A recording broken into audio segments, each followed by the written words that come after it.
მარიამჯაში მასწავლებელთა პროფესიული განვითარების ეროვნულ ცენტრს ესტუმრა და სახელმწიფო პროგრამების მიმდინარეობას გაეცნო.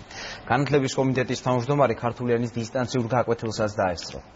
ქვეპროგრამა ქართულიანის დისტანციური საპილოტო სკოლა 2016 წლიდან ხორციელდება და ინფორმაციო-საკომუნიკაციო ტექნოლოგიების მეშვეობით ხელმისაწვდომია უცხოეთში მცხოვრები 5-დან 15 წლამდე ასაკის მოსწავლეებისთვის.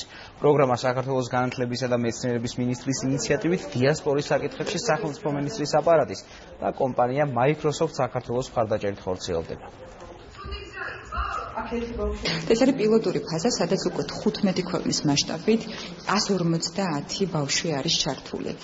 5-დან 15 წლამდე ქართული ენის სწავლების მსურველთა რიცხვი უკვე 500-ს აჭარბებს, თუმცა პილოტირების შემდგომ ჩვენ გვექნება საშუალება, რომ ვიმსჯელოთ პროგრამის გაფართოების შესაძლებლობებზე. პროგრამის განმავლობაში, რომ უფრო და უფრო მეტ ქართველს, რომელიც არ ცხოვრობს საქართველოში, ეცოდინება მშობლიური ენა, გაუჩნდება ინტერესი იმის, რომ საკუთარ სამშობლოში დაბრუნდეს, შეიძლება აქ თანატოლებთან კომუნიკაცია და რაც მთავარია, მათი სურვილის შემთხვევაში თუ ისინი საქართველოში დაბრუნდებიან, შეძლებენ მშობლიურ ენაზე განათლების მიღების გაგრძელებას.